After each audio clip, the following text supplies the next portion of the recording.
Bapak Ibu tamu sedahan kakung putri ingkang bagya mulya.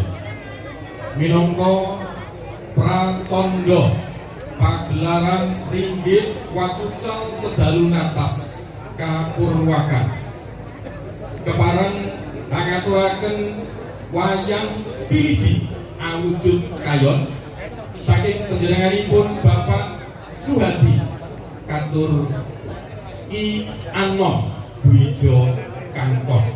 Sumangga.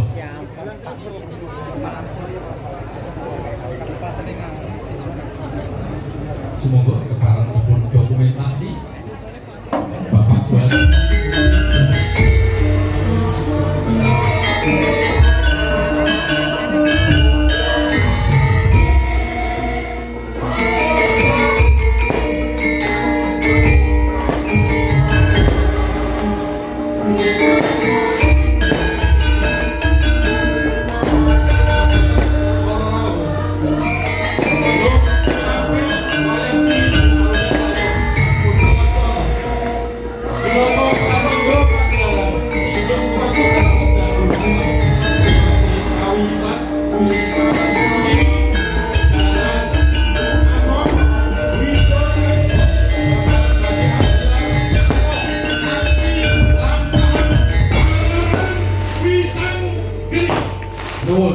Assalamualaikum warahmatullahi wabarakatuh.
Sekaring bawana langgeng mugi rahayu sagung dumadi.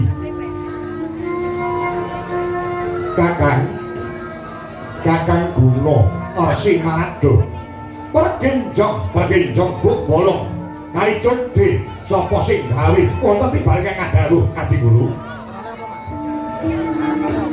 marmane Kakang Narado ulun adoh ulun awi cerak saya ulun raketake mboya ana liya ingkang bakal ulun sumune katrangan kejawi namung Kakang Narado ingkang minangka dados parampara tegesipun dados pinisepuh ingkang mapan ana ing kayuwangan Jungkring Salaka. Nggih. Sakelengkung mantar timbalan Paduka Adi Guru dumateng ingkang angka sithik panudal-udal kendhe kumrung sininggalih kesupan nataning kalbu daya-daya kepengin uninga boyo wonten ing gantos ingkang pundi. Sakelengkung mantar dawuh Jeng Adi Guru dumateng kula kami tuaning para dewa Sang Hyang Kanika Putra Kakang wonten dawuh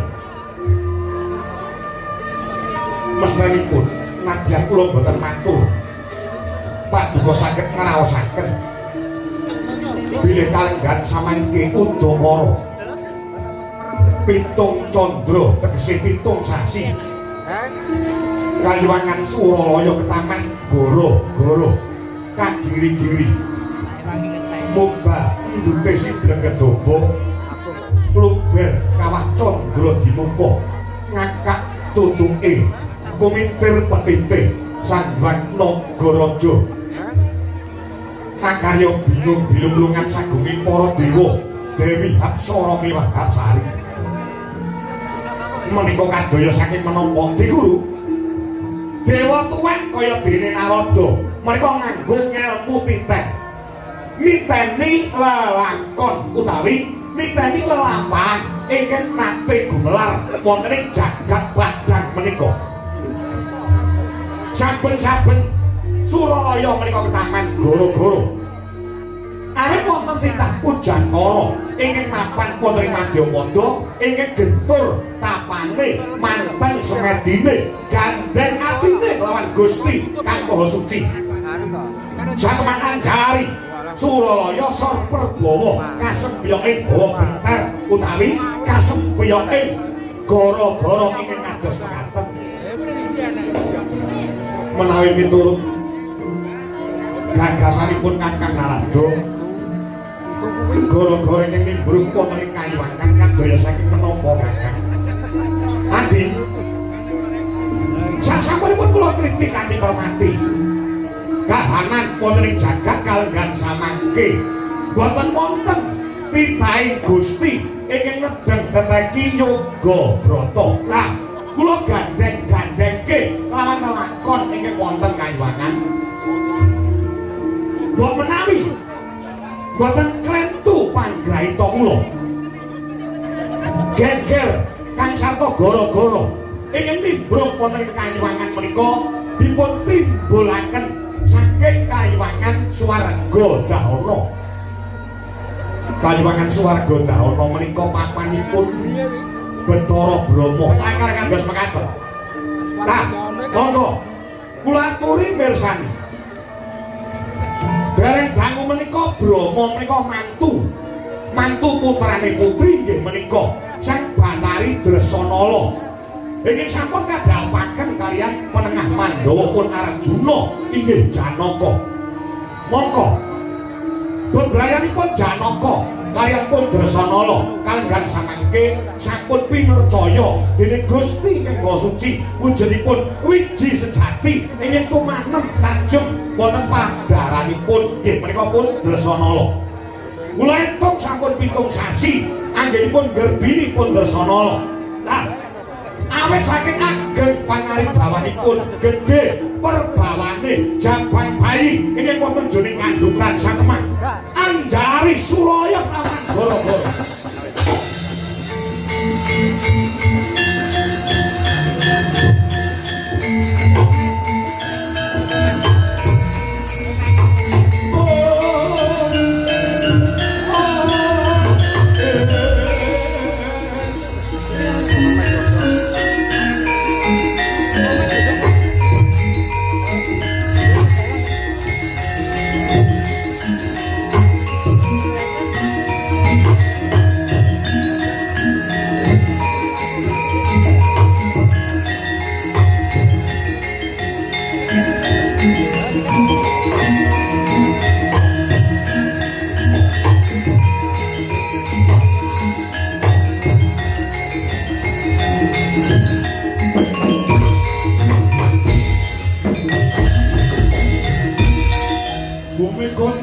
Ganjeng langit kelap-kelap katon legin sanging alus risang mawe gandrung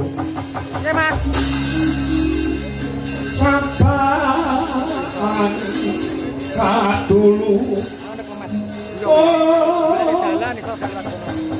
Buker moyak mayek saking jas balik worong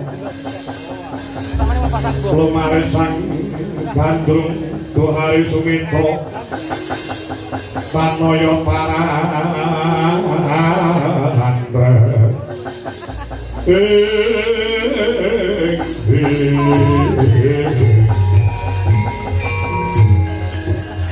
palungkot laguning bekas Lukito Rino Sekito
sodo monggo sepi sasongko sasongko kasongan surya ranas ruming sari-sari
kasiring sami rono ombre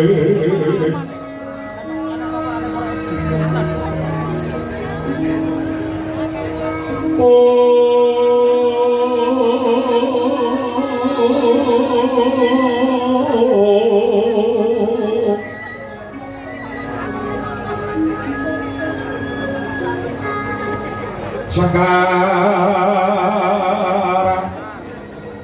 gaduh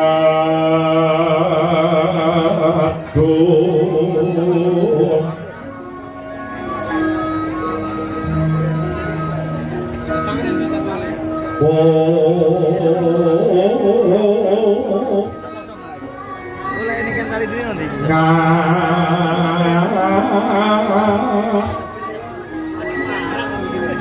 gandanyo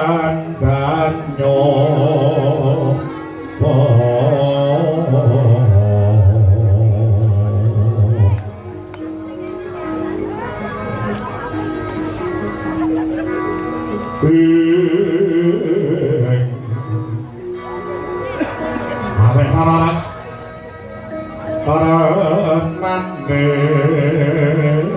trio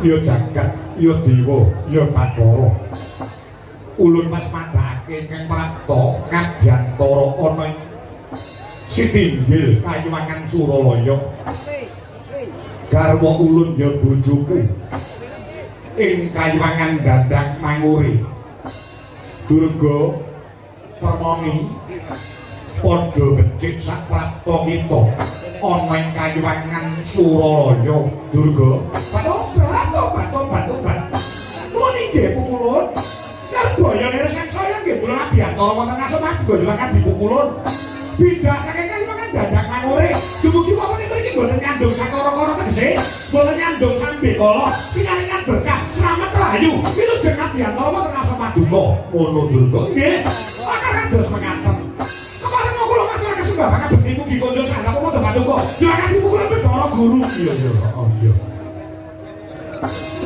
wis tak ngomong bener becik karya Brombong Birawa jroning ngomong ora liwat pangestulun bae taman ana dalam pangestulun bae taman ana napa inggih ngesaken dawuh kula tampik tangan kalih kapetekaken wonten ing Jojo rumeting Madaya liwat ora daging Kayuwangan mangkono durung nggih ngesaken dawuh karo sapa kula wonten pundi kemawon tinggal wonten dewan kula boten milih wonten rencangipun ijen tanpa ruang nyuwun pangapunten.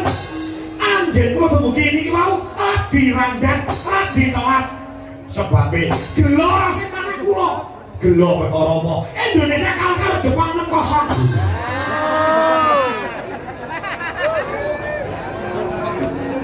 Perkara kaya ngono kok mikir, wis sing mikir dhewe. Nggih, mila lagi randhat anggen kula. Kabeh karo wonten ngasemat go banget dipukulun ana apa Durga. Ngaten kulun. Brahmara manus yung amban kadidhananing kaswase ameng margo memalakung Oresan konko masak mojo wong lalu manguladi Soraya mangrangsang waya Soraya mangrangsang waya Bumyo samo rawaya hampo Sopan kula wonten ngasoman bakat iku kula ongkos bisa kepingin tilik makan Paduka. Ini monggo kalipun ngaturaken alam mereka tembung lawas. Ana iki tegese kangen. Apa dikaya ngapa dapure Bendari Durga. Kula nika nggih garwa sak panjenengan. Makase kula bojo panjenengan. Nek 2 taun panjenengan gak boten nate tindak wonten ing dadang manure. Napa dikira wong wedok kaya kula niku boten nate kangen karo bojo. Wong nyatane kula nika garwa panjenengan. Ya ampun, 2 taun ora tau dikeloni nganti wis butet. Iya Durga.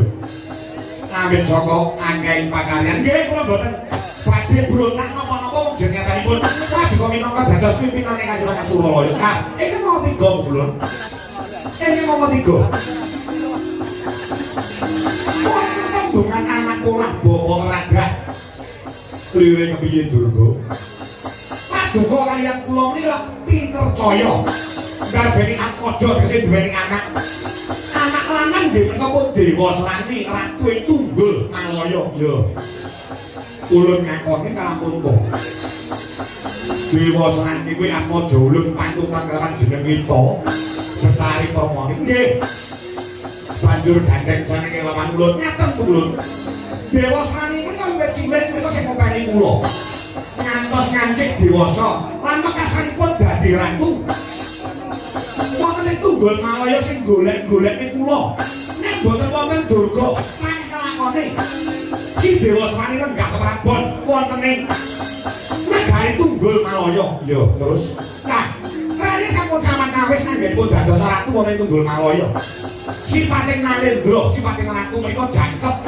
Anggenipun ngasihi pemerintahan menika menawi sampun kagungan garwa utawi sampun kagungan sisiran mungkin minangka dados ketimbangane gesek wonten Majapada. Dewa Srani pengin rabi, lakare kados mekaten. Yen pancen Gusti kemahyani mangsa kala, Dewa Srani pengin pala-prama mergati kuwi kandha. Bocah saka ngendi jenenge sapa anake sapa? Yen perlu munggah pengin rabi lawan Midodari Kaliwangan. Mangko panjenengan ingsun kang minangka dadi pimpinane Suralaya bakal paring dawuh marang salah sawijining widodari kang dadi gayuwane si Dewa Srani mergane kuwi kandha. Bapak niku badhe kula aturaken. Dewa Srani menika gandrung lawan widodari ing mapan Kaliwangan Suralaya mriki. Mergane kuwi kandha. Widodari jenenge sapa mengko panjenengan ulun ingin bakal paring dawuh supaya widodari mau medhun ana ing Nagara Tunggul Malaya tumulika garwa dening si Dewa Srani. Widodari ini badhe dipun kersakaken kalian ingkang putrapun Dewa Srani. Boten sanes widodari saking Kaliwangan swarga daono atmajanipun Bathara Brahma pun Bathari Dresanala. Oke.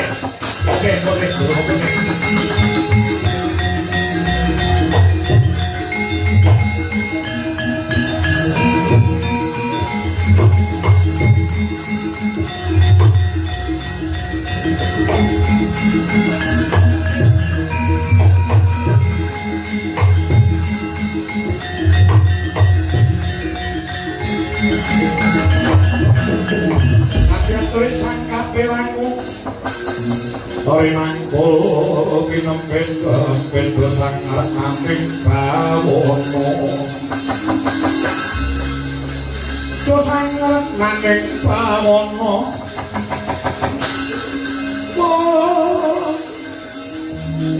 Yo situkan walang ngati Yo situkan ngendesing jas Yo situkan kudu garing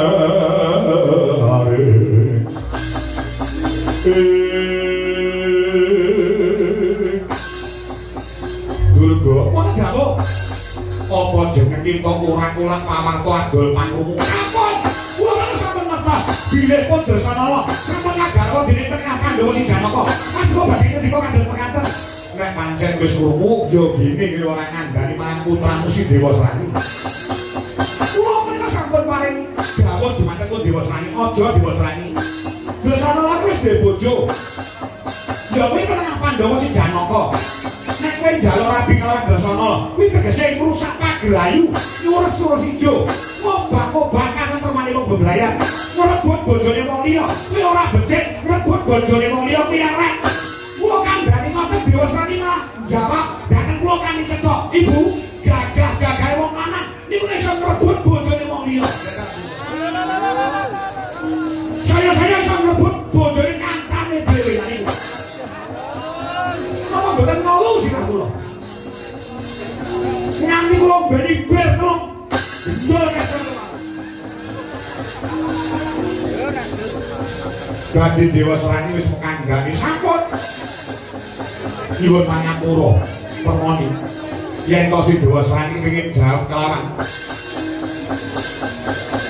Dresanala ulun ora bakal bisa minangkani ulun paduka ing sekawit paring dawuhane cetha bila sedaya widodari menika sandhap wonten panguwasa paduka angele sepira paduka kantun megataken katresnanipun megataken bebrayanipun Janaka kaliyan Dresanala Dresanala kowe tak rabeni karo anakku ngono angele sepira kuwi tegese ngrusak tatanan kang saton ngrusak angger-angger ingin makan ana ing Kayuwangan Suralaya purun apa boten ora bakal tak tindane nek boten purun kula nyuwun pamit Dewa Srani sampun sumpah tinimbang gagal rabi kelawan Dresanala nek becik Dewa Srani bakal mati gantung wonten ing alun-alun Tunggun Malaya timbang Dewa Srani dadi tontonane wong akeh mati gantung luwih becik kula patenane dhewe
Dewa Subhata marangkan goreng perang Libane arung-arung ngeganu ing ngabiyat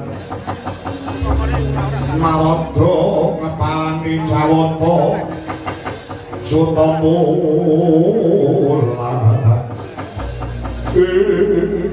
apa dibungkul dari pose dina samangku ewuh kaya ing pambudi paduka menika pimpinan wonten ing Suralaya angele sepira Dresanala kowe pegatan kabare karo anakku kan pancen beneran boten sago pancen boten purun tegese tega lawan patine ke putramu Dewa Srani lo tak mantuk mawon boleh ning ndi Jogorogo anu wonten ing Tunggun Malaya lo patenane Dewa Srani iya Durga buat-buatnya gede tanggung jawab ulun lawan anak si si Dewa Srani dina samangku mbuh piye carane bakalan pinangkani Dewa Srani bakalan rabekke kelawan Dresana kene di guru gekil iki kawat lho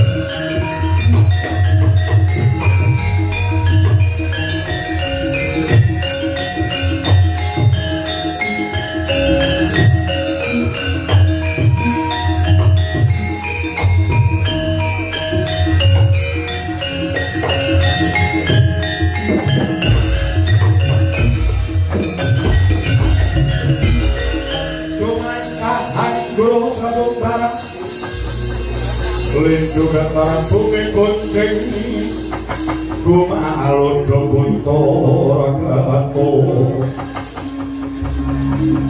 Kumo bengkang Jolo didi lumimbak Banyu kumambang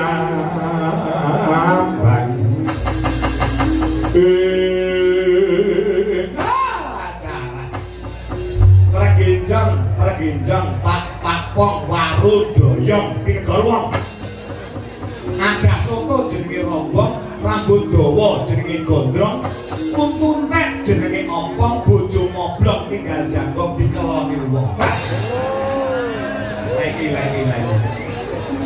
di guru wonten dawuh kakak piye nek pas badhe nuruti karepe anak niku pancen wajibe wong tuwa nuruti nek ditonton didelok kowe dhisik pakatine anak kuwi bener apa luput mapan nggon bener napa terjang apa maler kan iki mengke panjenengan duweni kesaguhan badhe dipun dhawuhaken lawan Dresana tegese purun boten purun mau tidak mau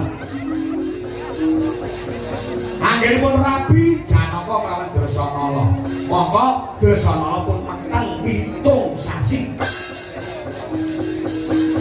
panjenengan pegataken mung nuruti kekarepane anak lho iki sing diarani nasak nusuk kang sarta ngrusak waler lajang angger-angger kersane Kakang Aldo aku dipun nuruti iki mengke iso glandang caran saka pucuk kriwikan dadi grojokan gojekan dadi tangisan kula tak takon Kakang apa pimpinane kayangan mriku sinten Paduka sing menang Purba lan Masisa kahanan kayangan Paduka di guru sing menang nemtoke abang ijone nglakon wonten ing Suralaya Paduka di guru tegese dewa liyane kudu manut kalian sinten manut lawan Paduka di guru yen mengaten Kakang Narada manut kalian kula boten saged sebabe sampeyan klaru nek sampeyan bener kula manut nek sampeyan klaru kula duwe hak benerke bener tumrap Kakang Narada dereng karuan bener tumrap Bathara Guru lepat tumrap Kakang Kanika Putra dereng karuan lepat tumrap Kanika Putra tumraping Manikmaya pira saking menika Paduka kula aturi manut kalian kula manut pripun manut kalian kula Paduka mendel mawon boten saged wong kula duwe lambe ngomong ora iso ngomong iku pripun pimpinane kalian menika kula nek panjenengan boten setuju kalian Bathara Guru mangleren kemawon leh dadi dewa lho mecat sampeyan arep mecat sampeyan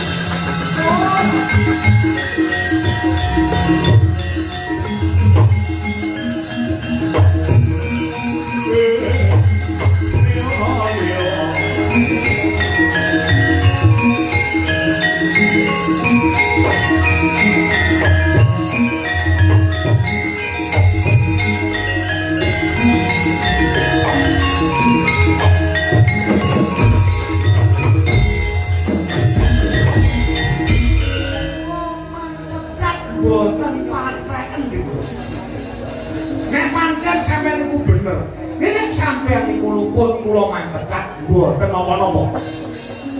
Rumangsane kula larang dadi dewa napa mboten iso mangan? Iso. Kula malah rencana badhe medhun wonten ing Ngancapata. Golek gawean saenten iki. Rumangsane kok dikira panganan ngono wonten kayangan kok. Ngancapata niku kathah. Dadi tukang gopur kok gojek kula nggih saged. Kakang Narada mangender mang manut kalian kula. Mboten saged. Nek mboten saged lan mboten manut kalian kula, pinarak monggo undur beraken sugeng tindak. Wah, nundung sampean. Elok.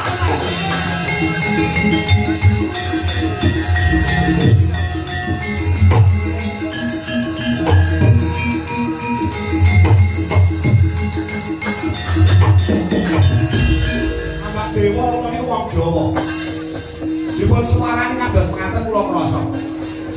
Pinarak monggo kundur ndherekaken sugeng tindak. Iku cara kasare kowe ndang minggato saka kene. Nggih.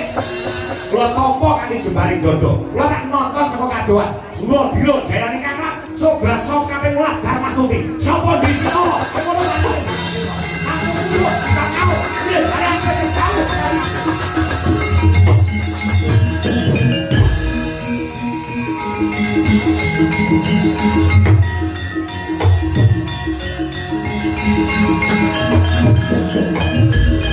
Bangsa digondeli arep metu karo rombongan yo ben dewa tuwek.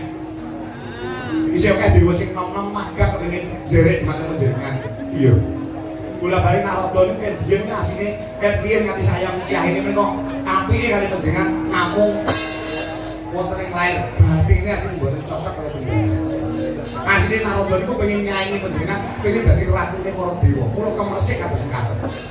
Narada mosok gandoli, arep metu saka rombongan Yos Ben. Golek ganti liyane, dewa tuwek kaya ngono. Sange ngomong iki. Nek rasane aku dewa tuwek. Ora enek gunane, ya.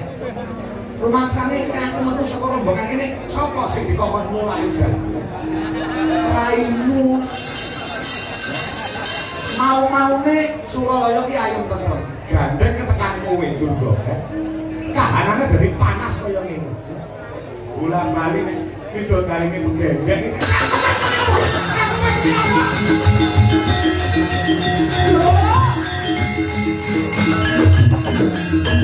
Aduh kok mendel mawon to pukulun. Kula dilakne diwadani pidodane begenggek. Lah iya apa ora? Inggih kula jawab. Lah iya ya wis ora sampe dak berukah. Indra wonten dawuh Timbalana. Timbalana. Ratara Brahma. Sinten Samirana supaya madhep pengawasan.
ingsun Gusti wasa tasih kaswase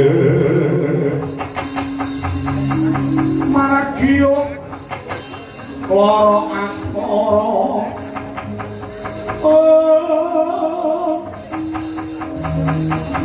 arang-arangmu uga mangarang ya paringo kusada ngahangger jiwa kawula nglipur ngreteng logita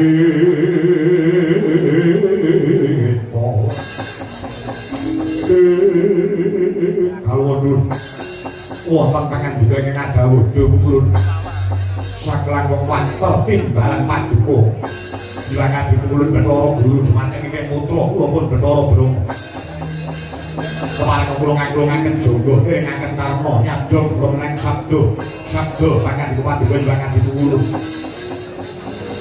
Brahma wonten timbangan ngadawu para gage pitakon kulun mangsula pankuwasa kayimangan kuwi sapa paduka dilangati kulun Bathara maning waya kenging menang nemtoke ambak ijone lakon ana kayiwangan paduka kula yen aku kandha abang dewa sanesipun kedah abrit yen aku kandha ijo dewa liyane kedah ijo upamane ana perintah saka panjenengan ulun turut jeneng kita Brahma tertamtu badhe kula nindakaken sakliyane aku pimpinan kayangan paduka kita Sudarma kula bapak kita nggih wajibe anak menyang bapak anak kedah bangun miturut dumateng dawuhipun Hyang Semar dina sampeyan upama ana perintah saka panjenengan ulun bakal kula tindakaken nadyanto nganti lara sampun mareksa saking pejah kula temah kanggo mestuti dawuh jenengan paduka nyuwun ulun bagus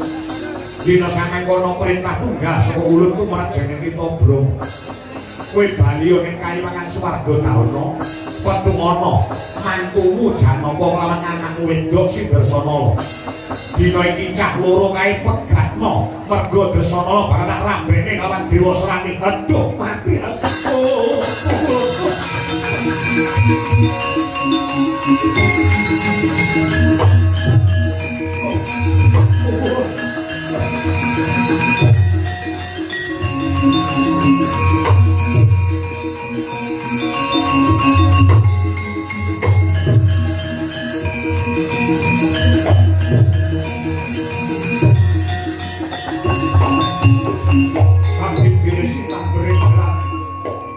kula medangan dawuh pangandika pukulun dosa lan lepatipun anak kula menika menapa pukulun ewadene dawuh jenengan paduka supados pisahaken lan megataken anak kula Darsanala kelawan mantu kula pun Arjuna waduh pukulun tinimbang kula kinen megataken katresnanipun anak kula pilaur kula kinen ngadepi dalake Sima Barong Brahma ing sekawit jenenge kita kandha yen to apa sing dadi dawuh ulun bakal tindakake apa taringan kita ora ngrungokke Darsanala bakal tak rambene kawan Atmaja ulun Ratu Tunggul Malaya sing Dewa Serani nanging lare kalih engko sami-sami tresnanipun to dasanipun kula badhe tampa putu pukulun Darsanala anak kula sampun garbini sampun ngandhut sejaban bayi sampun 7 candra tegese 7 wulan dosa menapa yen kedah kula sandang yen ana dosane ulun sing nampa ulun sing dadani pangune tinggakno perintah ulun lamun to jenenge kita ora ninggake perintah ulun apa pengen kesiku saka Bathara Guru mati ya yes.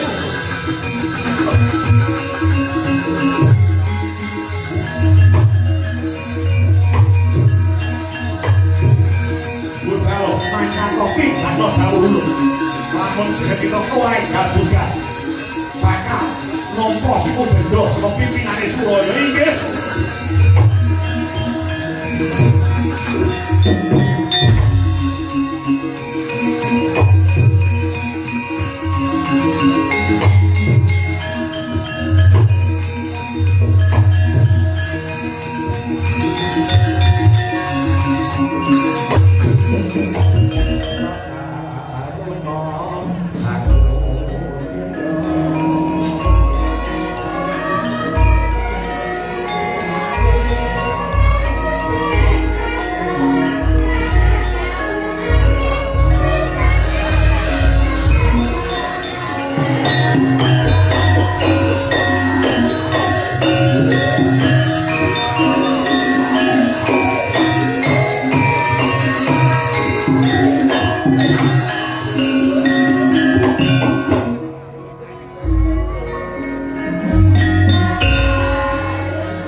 suci.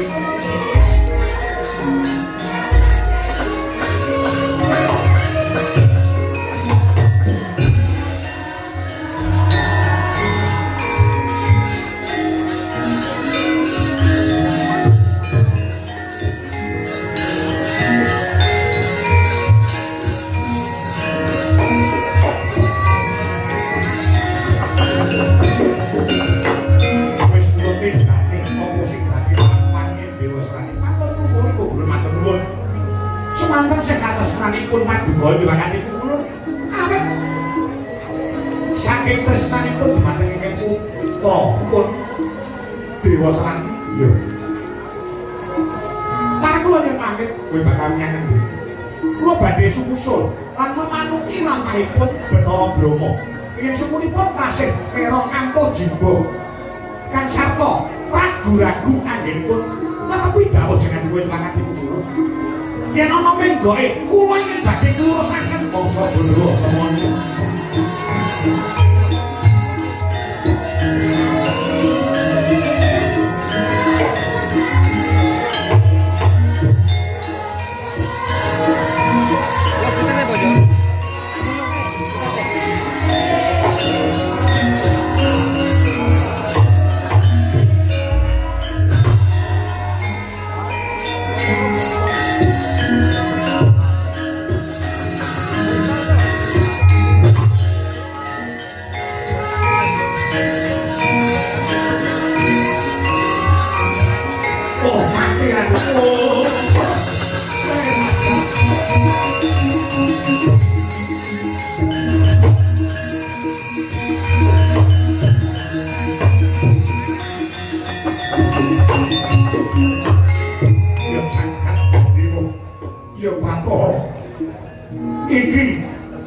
Iki sing diarani sudut gunting tatu loro. Maju ya tatu, mundur ya ajur. Napa dawuh saka pimpinan Suralaya sing abote kaya ngene. Dresanala, Janaka sing ora kelepetan dedosan. Kudu kesempya ing aradan. Marga dawuh pimpinan Suralaya nek ora tak tindake siku denda sing tak tampa ya apa dikaya apa lan kepiye sipate wong tuwa kaya aku iki ora bakal tega lan mentala yen to anak-anakku bakal kasangsaya uripe. Bakal tak reka daya piye? Oh, piye apa reka daya? Apa pindah aku piye?